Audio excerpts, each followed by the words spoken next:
In the final season of Game of Thrones, fan favourite Brienne of Tarth became a Knight of the Seven Kingdoms, consummated her love for the Kingslayer, and survived the Battle of Winterfell. It was a pretty good season for her, I'd say. I'm Rob Licuria, senior editor of Gold Derby, and I am here with Gwendoline Christie, who played the stoic and badass Brienne. Gwendoline, first things first, what did you think of where we left off with Brienne in the series finale? I loved it, I had to say. I was so happy that she became commander of the Kingsguard, because when we first saw Brienne in season 2, she was besting Sir Loras, Knight of the Flowers, to become a part of of Renly's Kingsguard. And it was great to see in her final moments that she achieves her dream. And one of the few characters on Game of Thrones that does achieve their dreams. So I was very pleased about that. I was also pleased that her very last line was, "I think ships take preference over brothels." Yeah, so good. Yeah. It's so Brienne, isn't it? Like, that's her. It's practicality, Yeah. you know, and it's a woman with a innately feminist outlook, and through that it's about equality, and accepting people as they are. I think that's what I really loved about playing the character, is that this incredibly unconventional character who nobody likes. She's mocked. She's very much outside of that society. She's a misfit, but she creates her own path, and through her own self-belief she creates her own life, and her own identity, and it's uncompromising. And also she has a truly altruistic outlook, and she dedicates herself to a life of service, in service of an idea larger than herself. But what she does do is that we see her evolve over the last couple of seasons, and we see particularly in the final season her get in touch with her own wants, needs and desires, and we see her vulnerability, and we see her take risks, and it be about her as a woman, as opposed to her as a machine. Yeah, you have hit the nail on the head, because there's something about her, even in the books, people are just adore her. And then the way that you have played her, fans are just so in love with this character, because she is so selfless, and she is always striving for that recognition and equality. And then by season 8, she's kind of arrived, and we start to see things pay off for her. And that is so, it's just such a wonder to watch, isn't it? Well, I love that. When I got the scripts, I was very excited, because I felt that we got to see into her interior life. And so we get a chance to explore, so many seasons. I've loved playing her because she's so strong, she's so morally strong. She's always about taking the higher ground. She's about pushing through the pain barrier. She's about being stoic and achieving the strength that maybe others don't have, can't find, and trying to give that strength to them. And then being allowed to shine a light around inside that world, that personal world, and look at what she wants. And also, in the books it said how Brienne doesn't smile, and so I really took that on board. And I was thinking with each season, it was always in my mind, when will she smile? When would it be appropriate for her to smile? And I didn't want to throw it away, and I didn't want to waste it. And then when I read the scripts, I saw, and I don't think it was in the scripts, I don't think so, but when she's knighted, it felt to me that that's the time that we see Brienne smile, because that's about achieving her dreams on her own terms, that she is made a sir, that she achieves the impossible, that she steps outside of gender boundaries, and it's just about the choices she's made and how she's chosen to live her life. And it was operating on different levels for me as well. I'm afraid to say, is that to be employed for 8 years is an incredible thing for an actor, an incredible thing for me, and being in that scene, and the unbelievable love I have for the character, the way in which the character has done so much for me personally. It's an amazing thing for me in terms of being allowed to have a career. But in terms of my confidence and my belief in my ability to, as an actor, it's been transformative. And I'm standing there with people who have helped to teach me to act, that have supported me, the crew who I loved, my cast members who I loved. And, you know, in terms of what it means in society, the way in which Game of Thrones has been such a phenomenon, such a global phenomenon, and it's united people, you know, across political opinion, it's united people. And what that character represents in terms of women outside of the patriarchy, all of that coming together, what it meant for me as an actor, what it means for the character, what it meant for an idea of what it meant for women in that moment, it hit me very strongly. And you know, it all came out in that smile. You know, it wasn't planned really. I was sort of I thought that this would be the point, but I didn't plan for it to be the kind of theme that I saw when I watched the TV show. But there was a lot of love that I received from people in that room and outside of that room that really struck me. And for the character feel that kind of support and magical radiance in that moment. It was a very it was a very special moment for me, which I won't forget. Yeah, and I think it's very important that people have to remember that Brienne didn't really smile. Like, her stoicism was so overt, and then she finally received such an honor by this man that she really loves. And we were able to reflect on her journey over the years by just looking at your face. So much emotion that kind of crossed over your face. It's just the way you were able to achieve that was quite remarkable. And when I watched that episode for the first time, just because unfortunately this is the way I think, sometimes I can't help myself. I wonder, what would it have been like when you first read that script? And you've already explained how you decided to take it in that direction with a smile, but I mean, did it hit you that this thing's coming to an end and she's finally getting somewhere in her life? Yeah, it was the final season was all about endings. Each scene felt like it was about an ending, you know, and I was preparing myself that the character might not, you know, the character could die off screen in the first episode. I didn't know what it was going to be. I couldn't believe that she was allowed so much resolution throughout the series. And that particular scene, for her to actually achieve something that she desired personally, meant a great deal to me. I think everybody was very conscious when we were filming Game of Thrones that, you know, the days were counting down. We were all delighted to come back together again for one last time.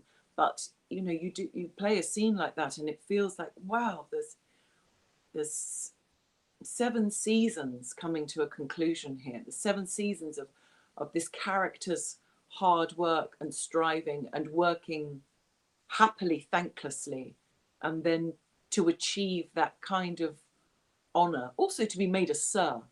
It isn't some adaptation for a woman. She is recognized for being a knight, for being chivalrous. I remember actually when I first got the part, going and buying, I found it was a sort of kids handbook on being a knight and what that meant. And this sort of child's book, and it was very useful to break it down to most simplest terms about what it meant and what being a knight of the realm means, you know. So it was it's an extraordinary thing. I just loved that. I felt that it was crossing gender barriers, actually. Yeah. That's what I loved. Yeah, it's so special. And speaking of special, I remember when I watched the documentary about the show, it was utterly heartbreaking to watch you comfort Conleth Hill as he read through Varys's final scenes. And it reminded me that no matter what you do in your profession, in your life, you do form bonds with the people that you spend a lot of time with, more so than your own family on many occasions. And I saw how you comforted him, and it just made me think, firstly, how cool was it that they captured that moment? And secondly, what kind of bonds were you all able to create over the years working together on this show? It was, I mean, we spent a lot of time together. We spent a lot, but interestingly, we were broken up into very small groups or just pairs. So I spent a lot of time with Nikolai Coster-Waldau, and I spent a lot of time with Daniel Portman. And so Daniel Portman and I spent many, many days, nights together, huddled around, you know, gas fires, in mud, in rain, finding real proper friendship. And the same with Nikolai and I. But, you know, there were so many really phenomenal actors, but phenomenal people on that show. And you develop, because you love what you're doing and because you love your character. I think everybody did love their character, and that's what really comes through in the show. But also, people could feel intense bonds with their character. And you become united through that love. And you're also aware, I did not want Brienne to die. I really didn't. I was prepared for the worst, but I think it would have broken my heart if she had.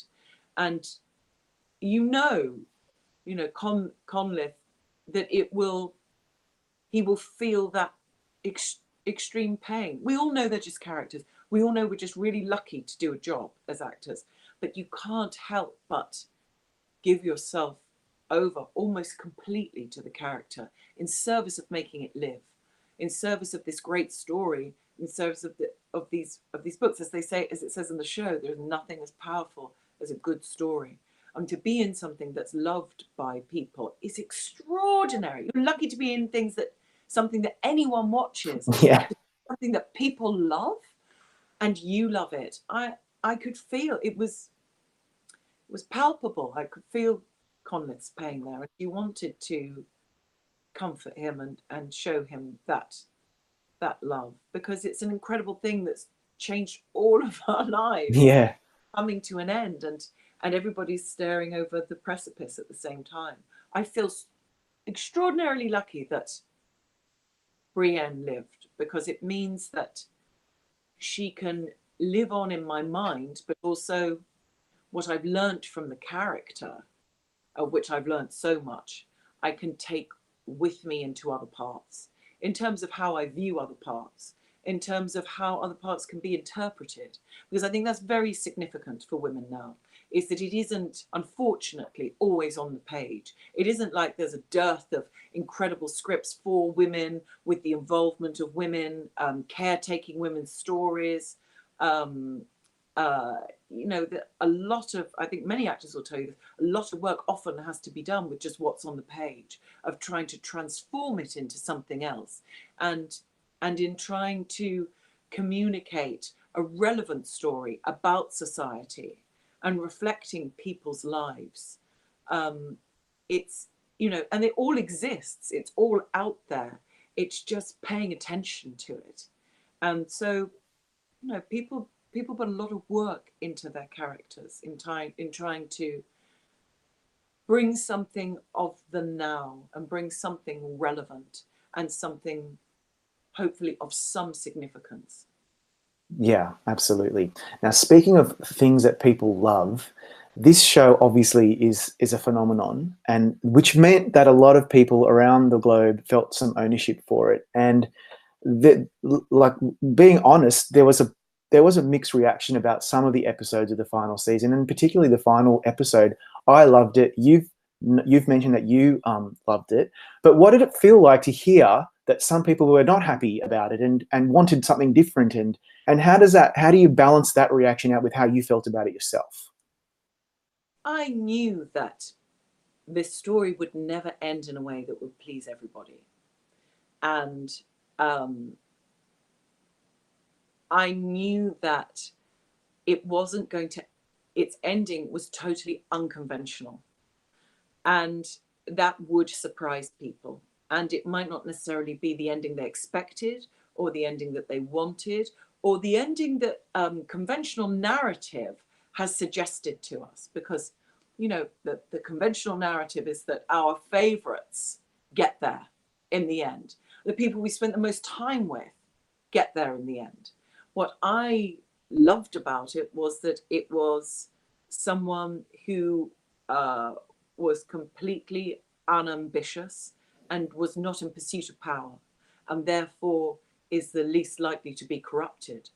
And that I loved. That I loved. And I loved that it was the quiet boy who had traveled to different places and was not in service of his own ego.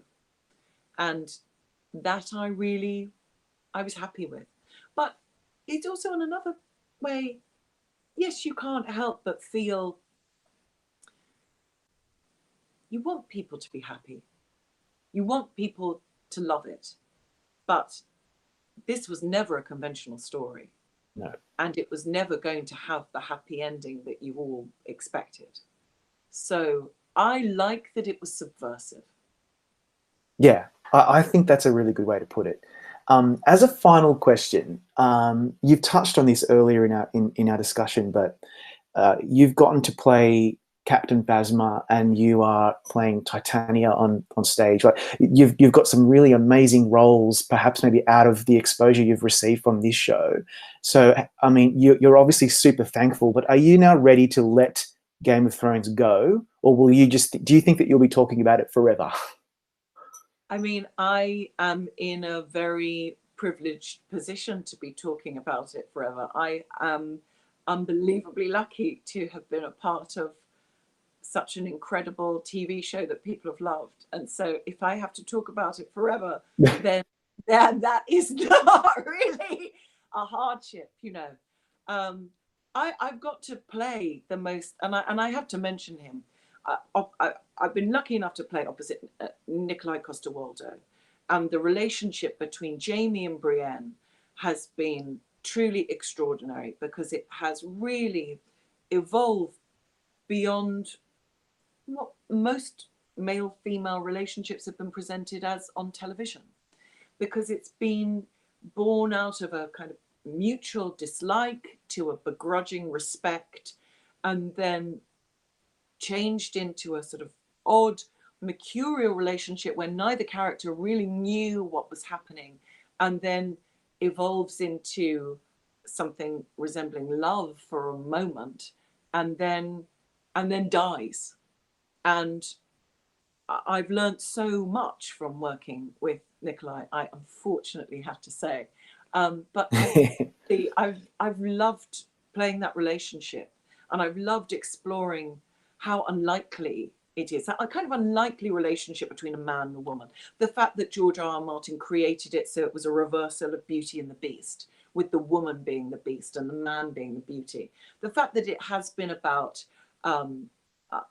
upending gender stereotypes and male-female relationships. And I've been so lucky to work with that actor, and I truly love playing that relationship, and hugely fortunate. You know, I love Captain Phasma in Star Wars conceptually.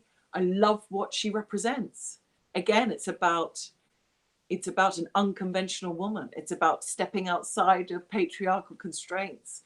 And it's extraordinary how many people latched onto that and loved it and continue to love it, and particularly young kids, you know. And what I love is that it's little girls and it's little boys. Yeah.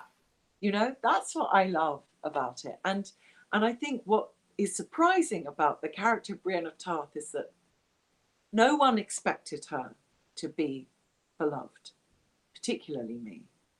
And I think it represents that society is ready for a change in their stories. And I really hope that continues. And what I've learned from how unconventional that character is that I will take that outlook into every part I have and be unafraid. Yeah, absolutely. Thank you, Gwendoline, for your time today. We loved watching Brienne over the years. It's been great. Thank you, Rob. Thanks so much. Now, to all Game of Thrones fans, go to goldderby.com right now and make your predictions so you can compete against know-it-alls just like me. And don't forget, there's plenty of interviews with amazing contenders just like Gwendoline. So click subscribe right now. See you later.